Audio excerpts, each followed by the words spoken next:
Auction Barn is today. That was a house there. My dad was chief assistant engineer at a sugar mill that was on Waverly Road. What was the name of the sugar mill? I think it was Howell Sugar Mill. All that was owned by the Howells. And that's where I was born. June 13th, 1900. Who were your parents?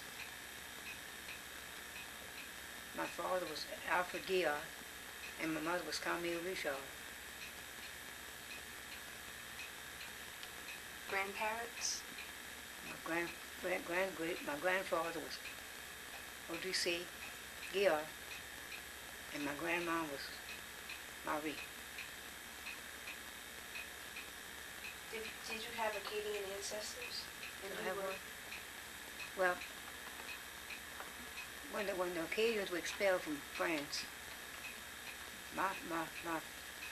where we stemmed from, went back to France. And he had a son that was born in France. That's where we stemmed from. They came back over here when he was 14 years old. So we're not really Cajuns. Where did you live as a child? Huh? Where did you live as a child? Most of the time, well, I was born in Thibodeau. After we lived in Thibodeau for a while. And my daddy was made chief engineer at Slap Sugar Mill. And we lived in Rosedale.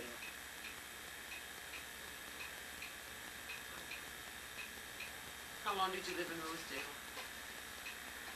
After Clarence was born. Oh, after you were married? Yeah. So when you were first married, you lived with your parents? Well, you see, I followed Mack until I was pregnant for Charlie, and I couldn't follow him anymore. So I came back home, and Charlie was born. I forget what year now.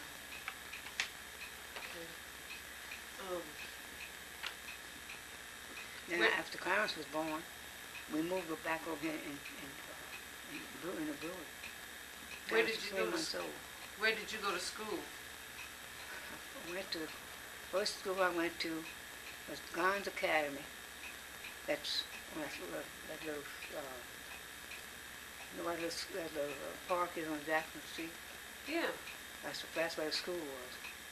And the doctor said I was too young to walk that. And we lived on LaGarde Street. The doctor said I was too young to walk that far. So I started school when I was 7 years old. I went 1 year. Then Mama sent me to Catholic school at the convent. And when my daddy was made chief engineer, that's when we moved to Rosedale. And I went to a little red schoolhouse right behind our house. Is that school still there? No, the building's still there, but somebody lives in it.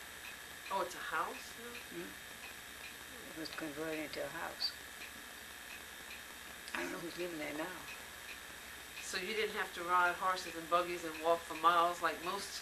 But when I went to Shady Grove, after Mr. Rye bought, AHJ sold the school was a building. He sold that land gave the land for the Shady Grove High School. And that's when I went to school there. That's where I finished high school. Yeah, I think I have your graduation invitation from Shady Grove.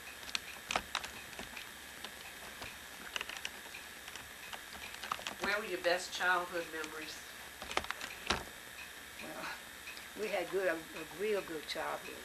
Our house was 5 feet off the ground, and we used to play marbles. They don't play marbles like we played. We were all little girls. And then we had a big oak tree in our yard, which is still there, and we would play underneath that oak tree. We had a little cooking stove. There wouldn't be a fire in it, but we played there. And we had a little friend that used to come, and she didn't like the way we played. She'd get mad. She said, "I'm going home," but she didn't go home. She went behind the tree. So we'd say, "We'll go home."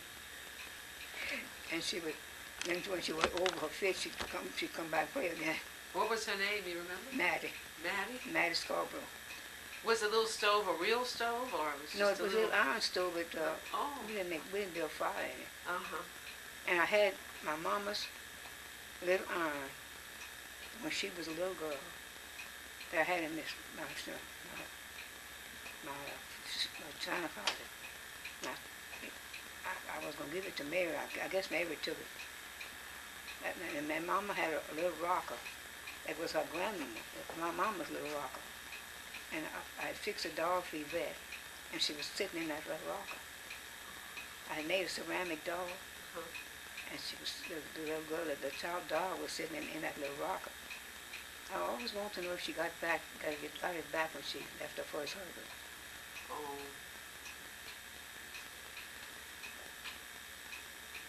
And we had a happy childhood. I said, Did Mom, you didn't run you crazy. She said, no. I know all your hollering, playing, y'all were just fine. Did y'all play dolls a lot? Yeah. We had a lot of dolls. My daddy and Mr. Mack had a curio store. And you know what I liked the best for Christmas? What? A raisin on a stem. A raisin on a stem? We didn't get that till around Christmas time. I didn't care for toys too much because we had so much of it.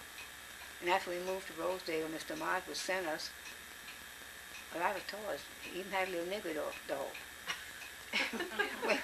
And then one day when we came to see Mom, Grandma, my grandma, we used to play, we had a house which had a door upstairs, we had a door outside, and we had no means of locking the door. We put our toys on the steps. The little girl stole them. And Mama told her, she said, Pearlie, a ghost told me that you stole my children's toys. And if you don't bring them back, the ghost is going to get you. And she brought them back, but they were all broken. Oh. And I had my daddy's little chest. It was like a little secret chest. And she took that too. That was all broken. She came and brought it back. I had a doll buggy. It was life-size doll, and had a little buggy for it. That was all gone, all broken. She brought it back all right. There was nothing else to it.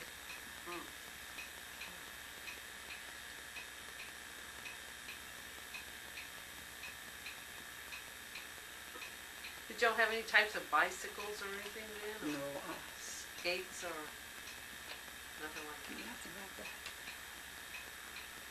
That house that you were raised in, did it have an inside bathroom or No. no? After, long after, they took part of the kitchen and made a bathroom, and put part of that big long back porch in the back, and took part of the porch and made a kitchen. Then we had a bathroom. And when Charlie was little, somebody left the bathroom door open. He took the old toilet paper and went all around the living room, all around the screen porch and back, and it was all around. I wish I'd had a picture to take of him. I didn't have a camera to take at the time. I wish I'd had a picture of it. You became a teacher. What made you decide to do that? Well, I really wanted to be a nurse. Those things, that's the fruit flies. And you can't catch them. They sort if they fly so fast. Okay, what made you decide you wanted to become a nurse? I wanted to become a nurse. In those days, nurses weren't respected too well, so Mama didn't want. So I said, well, I'll go to Norman and become a teacher. I wonder why the nurses weren't respected. I don't know. So there's a little fly trying to steal the show. And so how long did you have to go to college before you could become a teacher? Yeah. In those days, I went to Norman. It was Norman then. It's now Northwestern. In 2 years, you could get your diploma for a teacher. And how long did you teach after that? Well, I graduated in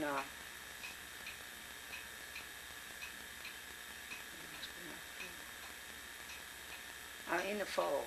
So, Of what year? I don't remember that. It's too long ago. But anyhow, I taught at Shady Grove about 5 months. That was a high school? And then after that, I was an English and history teacher. And after that, I came to Thibodeau, and I got a job at Thibodeau. I was teaching elementary grade. I was teaching English and history in one class of hygiene. It was called hygiene, then now it's called health. So how many years did you teach?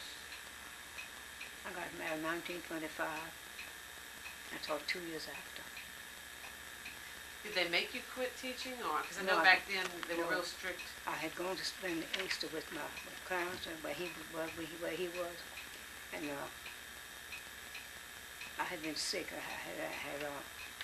I'd had the flu, and when I had the 1918 flu, it left me with a spot on my lung, but I didn't know that. And so the doctor said that I had to stop teaching because it wasn't healed yet. But when I went to Dr. Billiam 2 years ago, he said, don't worry about it, it's all healed now. That 1908 flu was bad. If you were pregnant, honey, you lost your life. And so you quit teaching at that point. Where did you live? I followed Clarence as long as I could. I got playing for Clarence. For Charlie. He was working where? From here, he used to work in Liberty, Mississippi, and in Arkansas, somebody in Arkansas. For Exxon? It was Standard Oil then, but then it became Humboldt, then now it's Exxon. When you were growing up, what were your hobbies? What did you like to do besides, once you passed the game stage? I don't guess I had any hobbies, I don't know. Sewing, or did you sew as a teenager? Well, I used to like to sew. I used to like to embroidery and crochet. I tried to knit, but I didn't like it, so I didn't embroider. I like to crochet. And growing up, it was just you and Nanny. What kind of chores did they make you all do?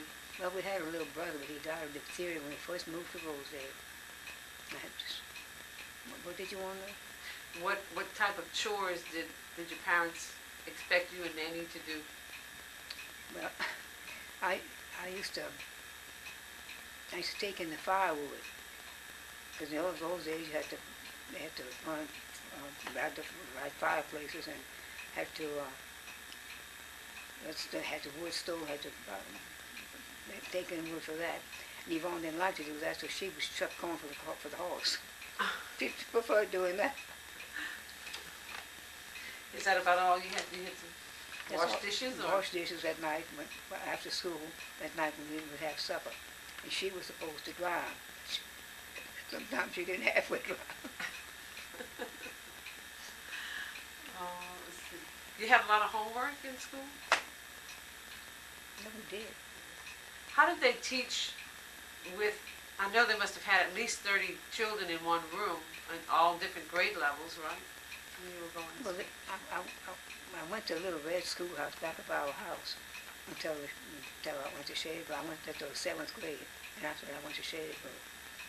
But then it was English teachers and math teachers and so on. But how did they teach everybody in one room? No, they didn't teach everybody in one room. Was it in one room? When I went to the red schoolhouse, there was 3 rooms. Oh, And okay. the different grades, you know. Oh, okay. And when you went to college, do you remember what it cost then to get it? It was a good bid, but nothing but compared to today. Yeah. And then I got sick. And so after I paid all my tuition, they called me in dining hall one day and said to go to Dr. Mr. Roy's office. Everybody went, what you did? What you did? I said, I didn't do anything. So he told me, I think you better go home because you're not well. So I knew I wasn't well. I had lost 30 pounds in 1 month. Wow. My dad didn't even recognize me when I got off the train. And the conductor would come, every now and then he'd come see how I was feeling. And then Mr. Roy was also, he was the dean at the time. And he would come check on me once in a while. I was really sick. And that was with the flu? From the flu I had, you see, it caused me to have a spot on my lung, I guess. And I didn't know it, we didn't know what was wrong. And went to New Orleans and saw a doctor. First they first sent me to hot springs, which was the worst thing I could have done, was take those hot baths and everything. Then they sent me to some doctor in New Orleans, and he said, well, you have tuberculosis. That's what they called it. And so He said, but you're almost well. He said, you came to me when you were almost well. So I had to stay on a screen porch for 9 months until the winter came. Couldn't get out of bed. Had to take so many eggs every day. So I didn't have high cholesterol, sure enough. Had to take them raw. I got so I couldn't take them anymore. I swallowed them whole. A whole raw egg? Mama used to fix all kind of things, drinks with them, you know. But I got so I couldn't stand them, so I just swallowed the egg whole. Oh, That was awful. I would imagine. Then when I went back to school, I was a junior. I went back to school. There was a young man, he said, "You going the wrong way, Freshie." Well, I knew where I was going. So when you were senior, you had to wear an armband. He said, "Why didn't you tell him?" I said, "Well, you were having so much fun." I knew where I was going. Well, Grandma, you said you lived in Thibodeau on Lagarde Street. Mm-hmm. When did y'all move to the Brewery? Oh, I moved to Brewer after Clarence was born. Clarence was 3 months old. Oh, I was living in Rosedale then, and the house is still there. Yvonne Yeah. said she always wanted to go back. Well, I had been there when Aunt Addie died. I had gone to her funeral. There was a little Episcopal church, and she was Episcopal. So she wanted to be buried on her church. And I had been there before. One of Jinx's daughters got married, and her mother was Episcopal. But she wanted to get married in the Episcopal church. There was a priest there and an Episcopal minister. And so I had been there before, and they had a little hall. Yvonne had never seen that. They had a little hall that they built like a reception hall. And Jinx was dying then with cancer. He had cancer of the lymph glands, and the minister said he wouldn't let on. So he didn't want his daughter's wedding. How he's suffering so much. So he died about 2 days after. And she married her first boyfriend. She told him, he came to see her and said he wanted to go out with her. She said, "I'm going to go out with you, but I'm not going to marry you." And finally, he's co-staying to marry her. So she lives in Ennis, and her youngest son married, and he lives in her house. She used to call herself her own grandma. He was born. All her children were raised, and he and John was born. She said she used to call herself her own grandma. She said the girls really took over and raised John, and he lives in the house. Well, the house in the Brewery that Nanny is in now, your daddy built that house? Y'all didn't buy it? No, that was Grandma Richard's Oh. daddy's house. Oh. His name was Jean Baptiste, and he had slaves, and now all that house was built by the slaves. The lumber and all was huge, and that house was built not with nails, with pegs. And the wall was with what they called it. It was built with moss and mortar and something else. And Yvonne said when they came to put her air conditioning, "Oh, that's going to be a breeze." She thought to herself, "Yeah, you think it's going to be a breeze." That was hard to cut.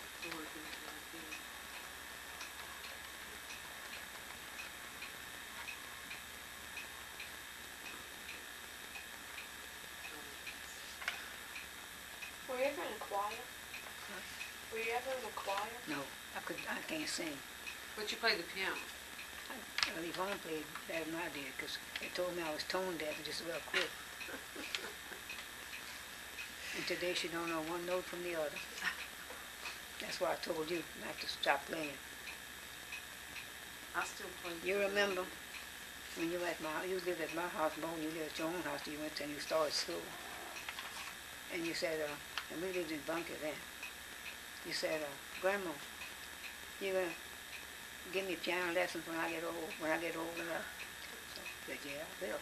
So when you got old enough, you said, "You still gonna give me piano lessons?" I said, "Yes, I will."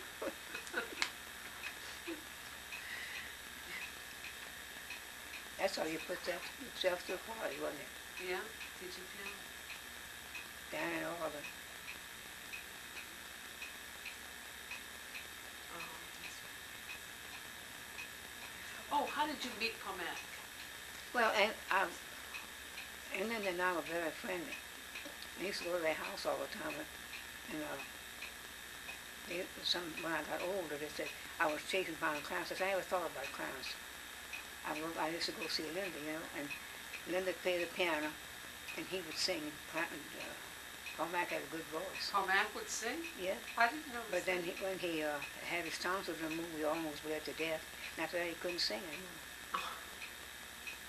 That cut him too deep. And that's what they did with Charlie too. And I almost lost Charlie. From having his tonsils removed. And then Charlie had polio and meningitis. And he was sent to charity. That's the only place they'd take him. Was at charity. And I had to leave him by himself. So I hired Uncle Philip's sister, Arlo, who was a nurse. And she took the case for experience. We paid her, but they never knew it. And she was with him 12 hours all day long. At night he was by himself. And then one day they called me and asked me if I wanted to go see how he could walk. He was dragging his feet.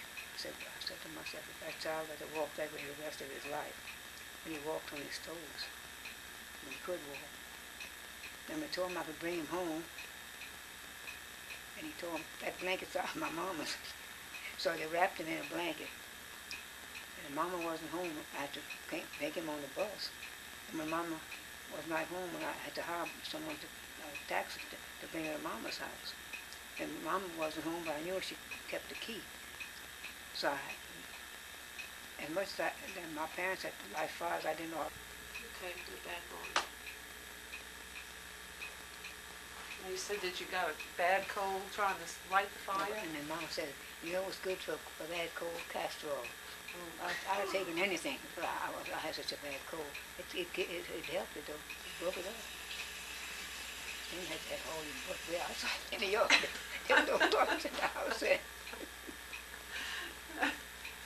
That it was a cold seat, huh? You're right. I'm gonna say that on there though. And you talked about, before you talked about when you lived in Rosedale and the water got high, the bayou overflowed, and what did you say about catching stuff in the back? Or? We were just about a block from the bayou.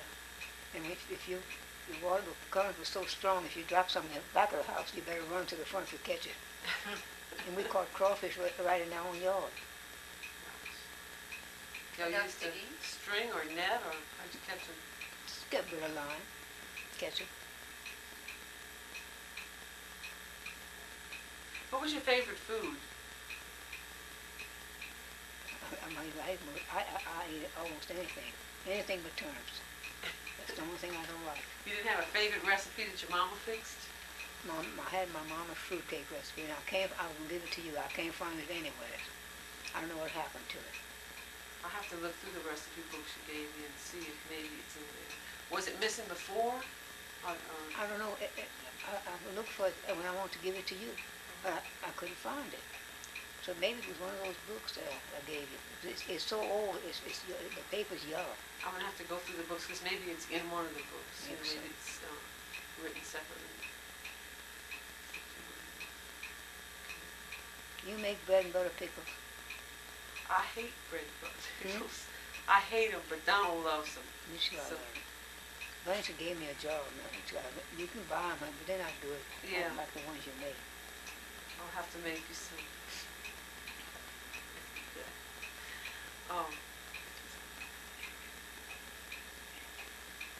Did we talk about what you and Grandpa used to do when you dated?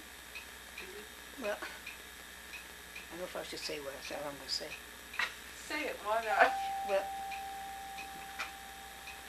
I was engaged to a man, Claymore.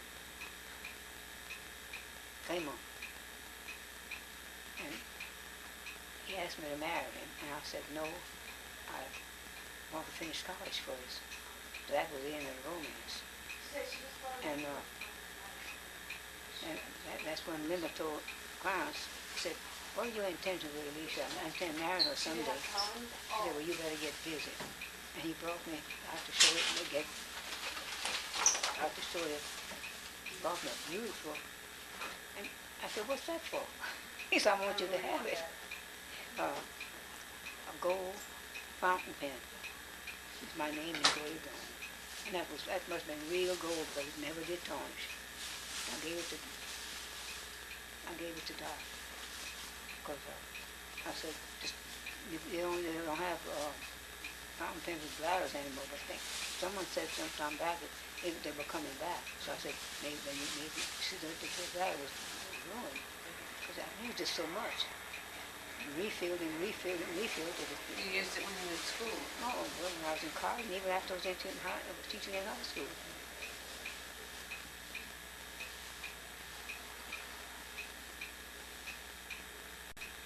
What kind of places did y'all go to? Oh, You and Mack? we never went to nothing, because my dad didn't believe in people going to dances. You had to go so far, you know, and he didn't believe in that. I didn't dance anyhow, so So it was just kind of a sit on the porch, couldn't you? wasn't too much of that either, because he was never home.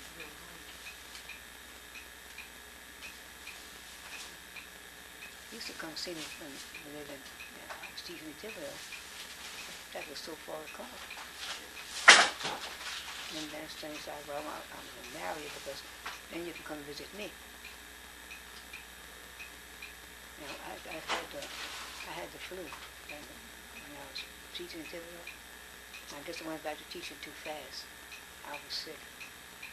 And they saw that spot on my lung. I'm most probably that spot was already healed anyhow. So they wouldn't let me come back. 6 weeks before school closed, I had all my tests made out and everything, and Louise Barlow took my place. Oh. Do you know who I'm talking about? Yeah, voice is singer. She's Louise Charlotte now. And she's worse off than I am. She can't hardly walk. I walk with a walker. She walks with a stick, but she has the time to balance herself. Mm-hmm. She should be walking with a walker. Well, I think she has problems with her eyes too, and that's how it doesn't help her balance. You see, one of the women doctors had used a laser on her, and she didn't know what she was doing, and it blinded her. Mm-hmm. Remember she used to wear black, Right, she patch. used to paint her lens black because it bothered her for the other eye. Yeah. She prayed to Father Silos, and she regained her eyesight. That's a miracle. She prayed to who? Father Silos. He was a very, very pious man, and I pray to him every day, but he hasn't granted my favor yet. I want him to get my spur off my back heel, but hasn't granted me that yet. And they're praying for him to be a saint, you know. Yeah. The church would like to make him a saint because he was such a saintly man. I had his life on me there.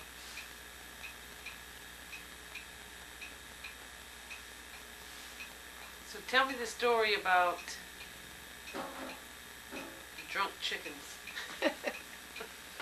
That was Uncle Buck's wife. Her name was Nettie. She said, oh, Buck, my chicken's all dead. I'm going to pick the feathers off and make some pillows. So she picked all the down feathers, you know. Well, the chicks next morning, she thought they were dead. They were drunk. They had eaten that mash.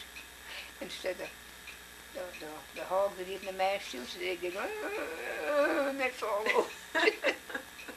And one day they were telling me at Regina's house.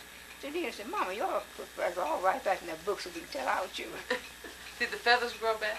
Hmm? Did the feathers grow back?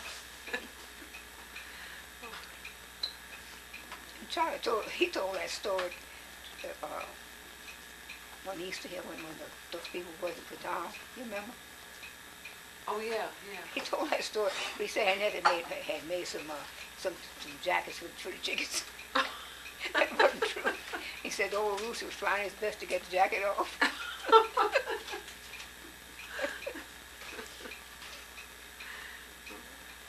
And who was it that got kicked out of LSU? Grandpa Matern. Can you tell me about that?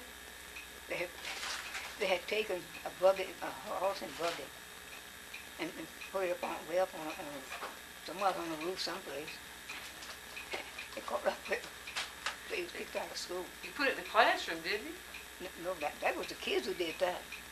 My kids were there. I didn't know they were doing that though.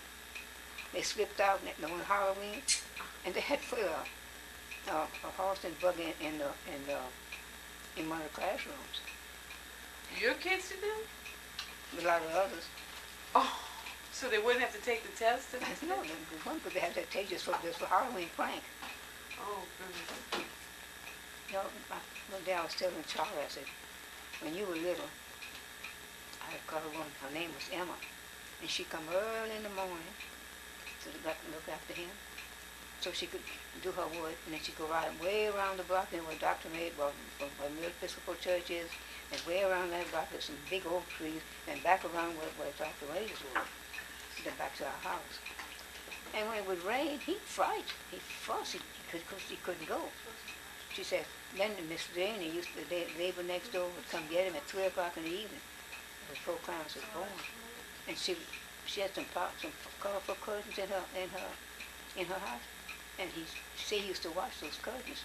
And when the day would rain, she couldn't come get him. He'd fret. He said, "Mom, I was a spoiled brat." I said, "Yeah, you sure were a spoiled brat. I didn't spoil you. I spoiled you." And she used to make the best Boston baked beans. She and always bring Mama some. She'd cook them overnight. Sometimes special pot she had. What do you put in this Boston baked? I don't know what she put in, but they were good.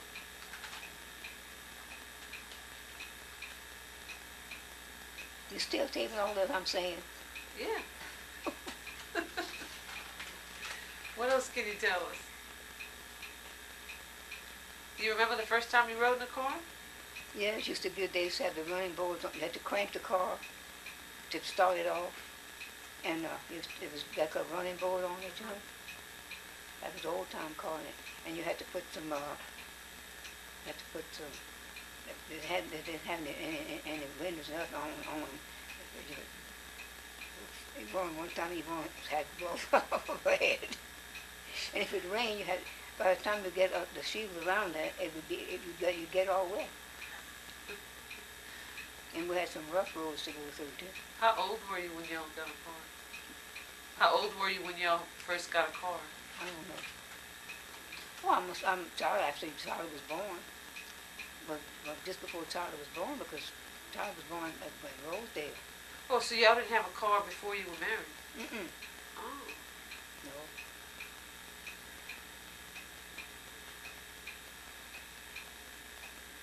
And Mama went to go to church, and she was next door to us. And she cranked, she never could, it was so cold she couldn't start the car. They couldn't go to church. You'd have thought it snowed, the frost was so heavy. How did y'all get started on the daylilies and the roses? What you say? How did y'all get started into daylilies and roses? Oh, I first bought some daylilies from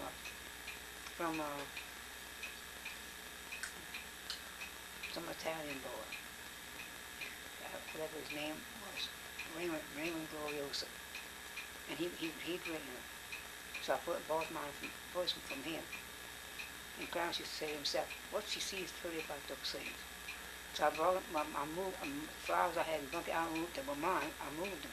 And that was, you started the daylilies when y'all were living in Bunkie? Mm-hmm. And I moved the things that I had planted. I had a white iris and different other kind of irises. And I had a wild rose. So I took a cutting from it. I planted at Yvonne's house. She's running all over the place. It's still growing? Mm-hmm. What color is it? It's a wild rose. Charlie asked them at this place that it's a wild rose. It's pink on the inside and white on the inside, and the little stamens are yellow. It's a pretty rose. If you want to cut it, but Yvonne, you can go get it. Because it grows wild. And Charlie asked him, said, what kind of rose is that? He said, "It's a wild rose." It was all growing all over my fence. I had a little piece of fence. It was all over the fence and up the tree. And that bloom, that was so pretty. How did Mama Doc act when she was young? Was What'd she she say? easy to control? Mama Dot, was she easy to control when she was growing up? And Mom Doc was very easy. And one of the boys asked her one day, "Doc, how come you don't hang around the drugstores?" She said, "Well, I don't want to." said, well, you a lucky girl, because those girls have no business hanging around drugstores. Dress stores? I guess that was the She was place like to I hang out. was. She liked embroidery and crochet and do other things. She had embroidered a dress before she ever took home that. I think you have that dress, Mhm. that skirt. Mhm. It's a white, with Mhm. the cut work at the Mhm. bottom. We found a purse that has a G on it for Giat, and it's embroidered. That you Embroidered. made. Embroidered. A purse that you had made, a little hand purse that has an embroidered G on it. You gave it to me not that long ago. It had some laces in it. Oh, yeah, I had made that, I embroidered it. And how did you get into hat making? Well, we had some classes in Bunkie. I had three classes in Bunkie, and 2 after I came over here. Did you ever make the hats with all the fruits on? No. You never made fruit hats? I made one with the berries on it. Oh. Still have them up there. I don't want, I've been burning all my hats excepting my Italian felt and my feather. Okay, I don't know if we heard that. Say that again, the air conditioner. I said, I told them they could burn all my hats excepting my feather hat and my Italian felt. Okay. You know, that's We a, won't burn any of them. that's a beautiful piece of felt, that Italian felt. Where had you ordered your supplies from a certain place? From the place that the lady, they call her a Mad Hatter. She'd order for me. The Mad Hatter? That's what they call her, a Mad Hatter. So I took classes from her, 2 in Bunkie, and then 2 of them over here. That's why I made my own hats. I knew how to make them. So I buy them when you can make them yourself. Was it a lot cheaper to make them than to buy? Oh, I guess so. Because I know today hats are real expensive, but I don't know what they cost, you know. They were always expensive. At least that you never saw it. The first hat I made was made on a farm, but you didn't sew it to the farm. That one has some little green berries on it. It's very light. I still have it. Still, I kept all my hats. You remember making this one, Grandma? Yeah. Maybe that's since I'm here. You had a special outfit you wore that with? I don't remember. Yeah, I did. I had kind of a cerise color. What color's that? Like that color? This one's pretty. It's like an organdy. And you made this one too? Wow. Sophisticated, Mama. That one looks good on you. Did you wear a suit with this? It looks like a I little... don't remember. It's been so long. It's pretty. It's a white organdy on it. Looks like you wore a suit. This is the famous feather hat that nobody better burn, right? Nope. They were wearing hats like that then. That you had to glue each feather separate and let it dry. Get another one put on. Where'd you buy the feathers? This You didn't get the chickens drunk. Miss huh? Live says, no, that's pheasant feathers. Miss Live had sent me those in a box. Pheasant feathers? How long did it take you to make that hat? But you had both took for weeks because I had to glue each feather separate. That's pheasant feathers. Instead of feathers. This is a daisy hat. That was Dot's. I thought I recognized this hat. She brings them alive when she puts them on. They look good on you. They still look good on you. Okay. And did you make this one? No, I don't believe. There's no tag in it. I don't remember making so. Don't sit on just on your head.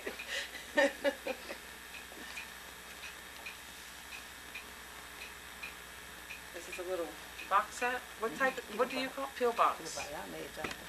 I had a green dress just like this. Green dress like this is like a velvet. And it was trimmed in velvet. And Augusta wanted that dress so bad, so I made it to fit her. One day she came out, I don't want that. I said, well, you asked for it, and I didn't tell you to get it. I didn't make that one though. You didn't make this one? Boy, it's snazzy then. It looks good on you. Long time ago. Long time ago. I bet it didn't fit you quite as big then, huh? Because your hair was probably real thick.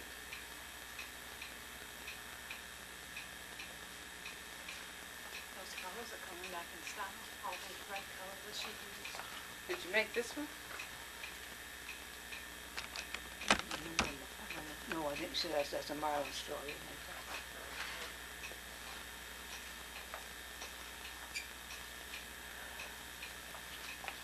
You made this one, huh? Yeah, I made that. You sewed these things on there? That's you buy it like a braid, you know? Then you Oh, by the yard? Mm-hmm. And you sew them on. Here's a pretty flower hat. That one I didn't make. That's a Marlin straw too. I just decorated it. I'm wearing the flowers on top of the hat then. Uh-huh. And I can't believe you don't have a fruit hat. I still have a dress like one of those I made. Oh, really? I have a dress like that I made. And you made this black one? See, you just to buy the straw.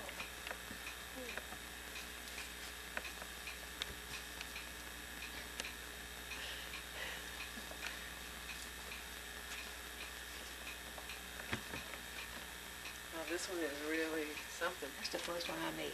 You see, The very that's first not one. sold to the farm. Oh. It's very good light. Mm-hmm. The little green berries on it. You wore the berries to the front? It's sitting on a phone. That's not like this. Oh. Oh, I see. I see. I understand. Like this. Okay.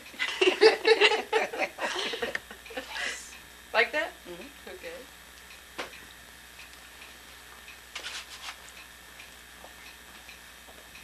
Hello?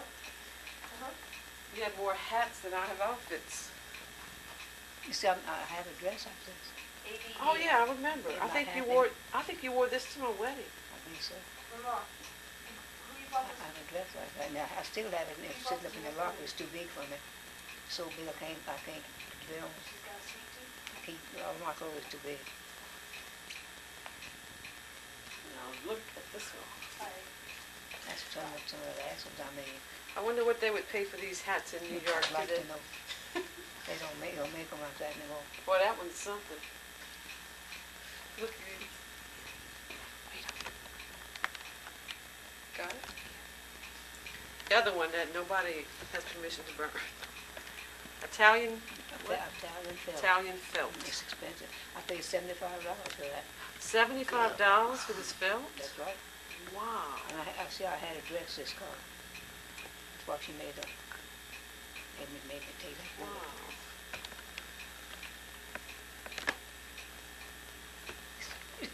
That's not you put them on. How you put them on? How you put them on? You put them there. Oh, push it down? Yeah. Oh, okay. Wow. That's a color. Exactly. Italian felt. I don't want to burn that one, and I don't want to burn my feather hat. Don't worry. We don't come run any of them. That's what I told her. Oh my God. Let's see what I got here. They're pretty. That's got all the records done. Bell bottoms are coming back in style. You like that color? Now look at this one. Red. You bought the straw. What'd you wear with this? I used to have a navy blue dress that I wore with red shoes. And now I wear this hat.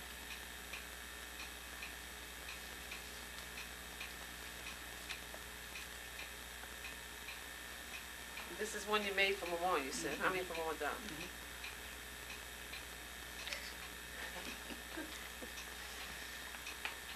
I like this one. Yeah. This is a little blue felt. You know when they used to wear, the little pill boxes that when Jacqueline Kennedy was Yeah. president's wife? Sure do. In fact, that you can see those in the pictures of all the documentaries today. That's pretty. And you had a dress this color, huh? Mhm. This material. I used to make all my clothes so I could have plenty. Aunt Gusta borrowed this hat when Gertie died. She didn't bring it back. One day she came, I don't want that hat. I said, well, you borrowed it. I didn't tell you, just keep it. One more. This is pretty. They were funny looking hats, didn't they? Yeah, this is oh, that's pretty. That would still fit you well. And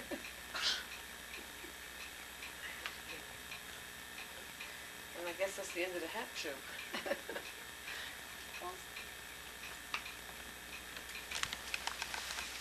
We forgot some. I made that a long, long time ago. They were wearing flat hats then. Yeah, that's pretty. I bought the frame and I Ooh. trimmed it. That's in style today. Wait, I That is can't get neat. the top. Okay.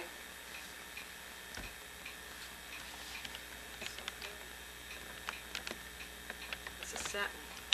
You got it? I also had a dress this color. When you make your own hats, you can have plenty of them. And this pink flower one. And that made that for you for Mark or Doc. Oh, is that an Easter hat or something? Looks like an Easter hat.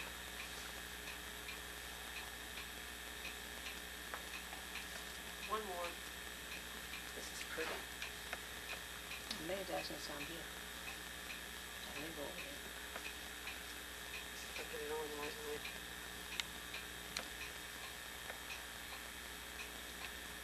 Yeah, it looks good. Okay, good question. Remember, don't get rid of the feather hat No man, I don't want to burn that. That made with pheasant feathers. or this beautiful Italian felt. That no, I won't burn that having felt either. So I had a dress this Two-tone, yeah. Okay, Liz.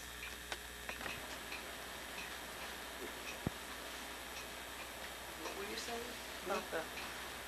About the teaching? I said, Bob, I used to always have a board that would, when Muriel McCullough was teaching in Thibodeau, she'd draw from it. And then I had to do my own drawing. But see, I could erase that with it was colored, but it was made with a chalk. But if I could erase it, it wasn't just like I wanted it. And Paul used to tell me, that janitor, he said, I thought you couldn't draw. I said, well, I had to learn how to draw when Muriel was on. The Muriel used to do that for me. And when she went off and studied she taught in college. And Karen and Lois, Mary Helen said, yeah, and she was a hard teacher too. If she wanted to do it right, you know. Yeah. So, and when they had that crevasse, there was a big hole right in front of Norma Drugel's house. For a long, long time, the Howells used to own that. And finally it was, you know, the hole stopped up. I don't know how they tried to stop it up, but they put dirt in it. And I remember seeing Mama, I was only about 2.5 years old. The war had come so fast that I remember seeing trying to pick up their clothes and things while I was sitting in the middle of the bed. And the water was coming up so fast. And Mama's furniture, her dress and all was all ruined. But they kind of patched it up again. And it had a marble granite, a granite top on it. And Yvonne said, where did that go? I said, Clarence had it. Y'all gave it to him. And Warren Charles has the washstand and the bowl and the pitcher. He has that in his little entrance hole. In those days, you had to run in water, and then you had to have a bowl and a pitcher, you know. Well, at that time, which house were y'all living in? Well, I lived in where Mark lived, when I lived in the Brewery. Oh, okay.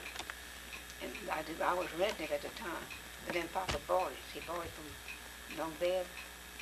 That was I don't know what I'm talking about. But anyhow, he's the one who came to tell me that I was worried about Blanche, where Blanche was going to go. And so Doc was 3 weeks old. And the doctor told me, well, he said, if you slide off the porch, you can go see her in the dirt. It was dirt road. The wood weather was good. Thus they brought me. And she said, "You want to die?" I said, "No, why?" She said, "Well, your baby's only 3 weeks old and you're over here." I said, "Well, Doctor said I could come." She said, "I could slide off the porch." I had to walk up the steps and I couldn't slide up the porch. How did you slide off the porch? The house in Mark is kind of high too. I got to slid off. She probably sat on the edge of the No, porch man. and then, Oh, That house is that big old square post. to me, that would hurt you more than going up and down the steps to get down that low. But I had to come up the steps. I couldn't slide up the porch. I had to walk up the steps. Nowadays, they're riding automobile, driving automobile for 3 days after the baby's born. And when Dr. Major came to see me, I had Charlie sitting on the steps with him. Oh, he said, "You can't pick up your baby." I said, "Well, I did." When just before Clarence was born, the lightning struck out a chimney in the house we used to live, and the old covered woman was rocking Charlie, and every time she'd rock him, she'd kiss him on the head. I have a picture of her. She wanted me to make a picture of her. Now that was Emma? Oh, her name was Emma. Uh-huh. And she'd come early in the morning to do her work, and she'd go take Charlie riding around, like 11 o'clock. And when he couldn't go with rain, she would fuss. He said, "Mom, I was a spoiled brat." I said, "Yeah, but I didn't spoil you. Oh, Emma spoiled you." She sang to him a lot? Mm-hmm. Did she play the piano or anything? No. When Harriet broke, that's Odette's sister, she could make her old piano toe, but she played by ear. She got the nickname of Peggy, because that was a new song, Peggy My Heart, and she played that song all the time, so she got the nickname of Peggy. Did y'all used to play, you and Nanny used to play in the attic? Yeah, we had 2 rooms, or finished rooms up there. There used to be a doctor that lived in that house, and the steps would come from the outside. But before we moved from there, they put the steps inside. We used to play up in the attic all the time. But the rooms aren't finished up there anymore? Yeah, they're finished. The floor is there. It's the floor, they're finished, those rooms are finished. That was in Rosedale, the house in Rosedale? Oh, the house in Rosedale? Yeah, Rosedale. Well, I was talking about the house in the Oh, no. brewery. Did y'all used to play in that attic though, huh? Well, you see, not over here, I didn't play. I was growing up then, I had 2 children. Because Nanny told me that story, and I just took for granted it was that house. She said y'all used to That was stay in. Nanny's house. That used to have the roof was high, and Uncle Sam used to sleep up there. And you know there was no mosquitoes. The mosquitoes don't go up; they go down. And the thing was They don't there fly that was high. a door, big door, and it was all put down with little bars because to keep that thing from falling out, you know. And he'd open that big window. And you know what Aunt Gusta and I used to do? We didn't walk down the steps, we used to slide down the steps on the banister. Those steps are steep too. Hmm? Those steps going Yeah, up to they're the attic steep, are mhm. steep. We used to slide down instead of coming down the steps. I used to sleep up there with my grandma when we used to go upstairs. That bed up there. I bet you didn't sleep up there too much in the summer though, huh? It must have been warmer in the summer even with the window open. Of course, I guess y'all you weren't used to air conditioning. No. so- Nobody had air conditioning. Yeah, it was hot downstairs. It's So not- downstairs you had to sleep in the It's not mosquito bar. kept up anymore. Mhm. Except for the junk up But there. upstairs, the mosquitoes didn't come upstairs.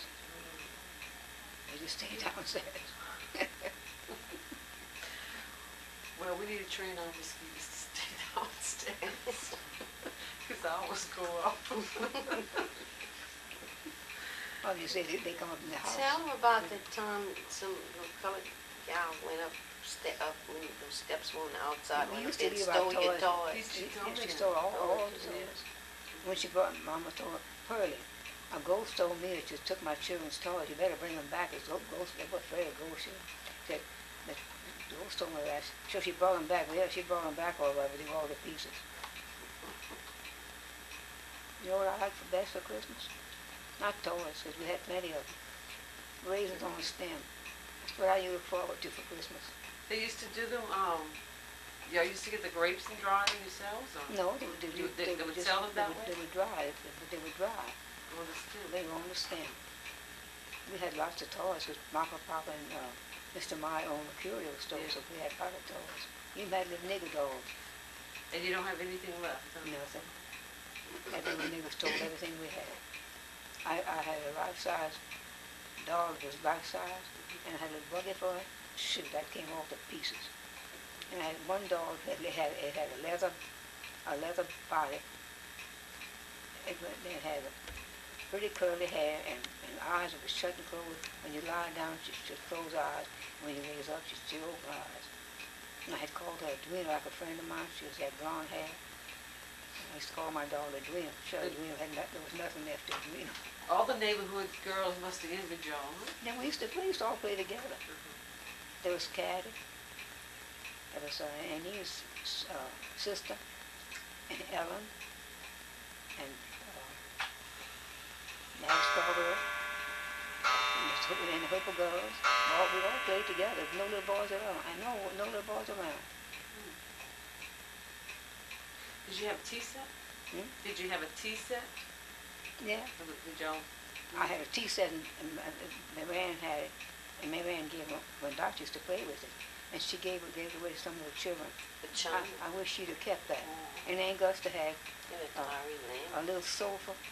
It was a little sofa and the little chairs, and it was all done in red velvet. And she gave that away too. Aunt Gusta had given all that to Doc, you know. Used to keep it at Marine's, so and then it stayed there and played with it when we went there. The little iron stove too, that was Marianne's, I believe, when she was, I think she gave all that to Irene Lamb, these little girls. It was a little china tea set. We probably still It was green, I remember that. What little girl tell Marianne had given that to her? I think Irene landed, and Landry's little girls.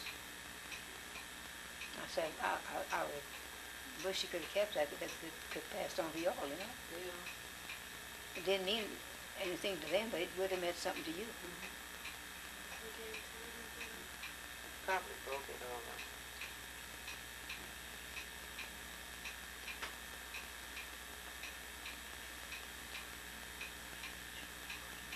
Is there anything else you want to tell us? Hmm? Any other stories you want to tell us? Did you ever study? I know Nanny studied in France. Did you ever go abroad? No, I never did those. I didn't take up French. I was old for I spoke French. Yvonne used to go to the little names with them, our neighbors, we lived on the Guard Street, and they spoke French all the time. But they used to come there all the time when she was little, and she learned to speak French early. But I didn't. I was old for it. And I used to come to my Aunt Jenny, who lived next to where Charlie lived, and that's who I took after. Big like her, and have a large frame like her. And I used to say to them, they used to say bon année. I thought they were saying banane. I said, what did they say that for? And Mama said, they're not saying banane. I thought they were saying banana, you see. Oh. I thought it was banana. I thought what they were saying.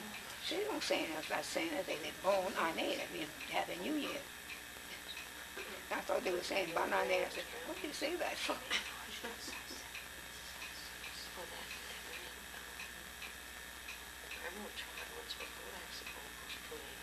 Yeah, we went to a sugar mill. You know what that little church in the building is? There's a road around. I used to wear that. So it was just on the right. Where Cutting Edge they used to live, it was just across the street from there. That's why my daddy was assistant engineer there. And after they, Pretty little ring. I don't know what, they didn't have it anymore. And he was assistant engineer on Acadia. And then he was offered the job. So I think I'm the chief engineer, so that's why we moved to Rosedale. And that's when we lived. Then he always wanted to come back to see the house. Yeah. He said it's painted pink now. I'm gonna have to try to go and take a picture of it for you. Barbara Brown's dolls had married one of the OBs, and they lived there. But then he was transferred to Parkland. It was too far a drive from Parkland to Rosedale, for his work. So they moved to Parkland. But also somebody bought the place. We had a long back front porch, had a long front porch, and had some banisters on it. Said the banisters, going to the banisters not there anymore. Mhm. Well, you remember that black Chevrolet station wagon you had? You know, That black station wagon you had? black and green. It was green. I couldn't remember the Black and green. little triangles on the side. I couldn't remember what color they were. That's when, and after that, we sold that one and went to the Buick. That Buick, that red Buick we had, I never did like that car. It just had no pickup and go. I can remember being in the car with you and passing some cane trucks, and that car moves. I don't know if it was in the red one or not. It must have been after the red one. But I'd say, ooh, look at my grandma, she can go fast.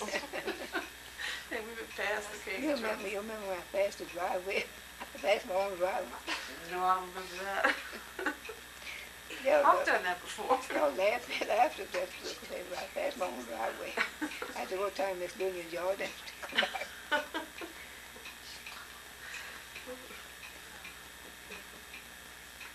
In 19, I was 79 when I stopped driving. I went to get my driver's license.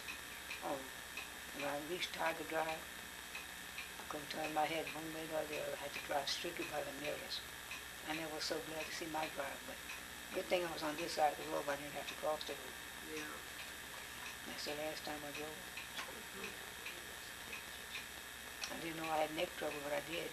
Yeah. See, I had a big operation in Lafayette. Made me go to Lafayette. I knew what Rebecca could do. But they didn't tell me how serious it was going to be. So, that was on Valentine's Day. They told me about it. The doctor told me, so Dr. Rebecca came and talked to me. He said, about Christmas time, he said, I'm not going to tell you what to do. I'm going to lay the cards on the table. But by Christmas time, you would have lost control of your bowel, control of your bladder, and you'll be in a wheelchair. I said, well, I'll take the operation, but I didn't know how serious it was. Now, the calcium deposit in my neck attached itself to the spinal cord. The kind said, Mama, you have to chisel that out. He said, one slip of that chisel, that would have been it. He said, I knew what Rebecca could do, so that's why I wanted you to come to Lafayette. And I stayed in one solid month in that. My arm was completely paralyzed. I stayed one solid month in that hospital, taking therapy, on the 11th floor.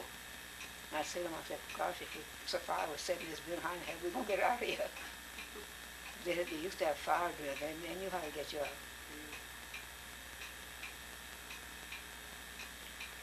And they told me when Dr. Newman had to operate on my knees, they told Hans to tell me about it, that he had no bedside manners. He said, you can't take it away from him. He's a very good surgeon. I said, I'm not going to socialize with him. I'm going to see what he can do for me. That's when the first time they operated on my knees, I don't know if I was taking myself. The next time I was out, they made sure I was out. And they hurt my back when they put me on it. And after that, I was in Traction and Joe's for the longest kind of a time. And said, I can't say I was out from you. And he wasn't ugly with me. He'd come in, say what he had to say. So all I needed. Towards the end, he'd come sit on my bed. He talked to me. And the first time they brought me on for X-ray, for therapy, they brought me on, I had my stilts back on. I still had my stilts on. And they brought me on a stretcher. I told, I remember what his name was. I said, you don't expect me to get off of this table on that stretcher with my short legs. He said, oh, we're going to get you off. He made me walk as far as from this door to here. That's the first time. That's all they made me do. The next time, they still brought me on a stretcher, but I still had the stilts on. They made me walk with a man with a walking with a man on each side of me, in case I'd fall.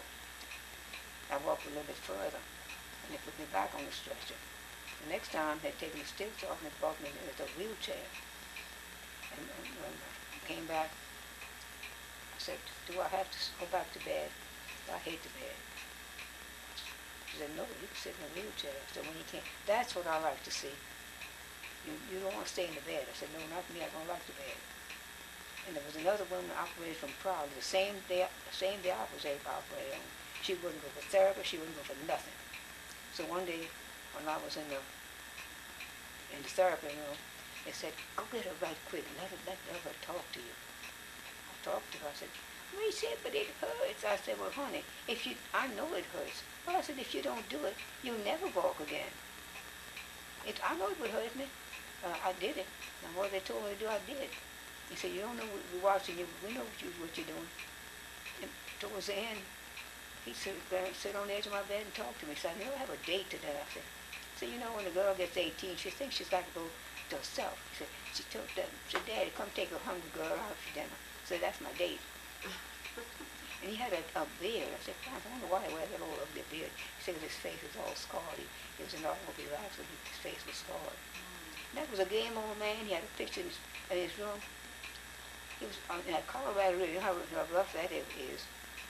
He was riding on it with a rag, and a rag with his whole feet sticking out. He had a picture made of it. Yeah. I can't say he was other than me, because I know him. He said, they know what you're doing. They watch you. They don't come. You don't know they're watching, but they are. I do what they said to do. When they first made me move my leg, they put 5 pounds on it. I just had to move my foot with that. And even now when I came to therapy when I came back home, I had to go back to Clyde, for, what's his name? What's the therapist's name that Mary worked for? She's sleeping. Claude Bass. Are you talking to me? Yeah. Claude, Craig. Greg. And I still know have she to was take talking to therapy. me. And so I said, I walk like a penguin. He said, all right, penguin. Every time I'd come in, how's the penguin today? And when Lori got married, he was invited to the wedding. Not Lori, when Mary got married. He came and asked me, he said, well, how's the penguin today? I said, the penguin's doing all right. Better than not walking at all. Huh? Hmm? It's better than not walking at all. I have to walk with a walker, but at least I can walk. Yeah. So far, so good. And since I had the gout in my hands all crippled. See how my hands are? They hurt when I move. Someone died, they hurt. I said, how Warren would walk with the gout in his hand, in his foot, I don't know. If I had to walk on my hands, I couldn't have done it. It left my hands crippled. That's from gout? And they said a person has normal blood pressure don't have strokes. That's not true. Because I still had when I couldn't talk for almost 3 months. And my face still feels numb on the left side.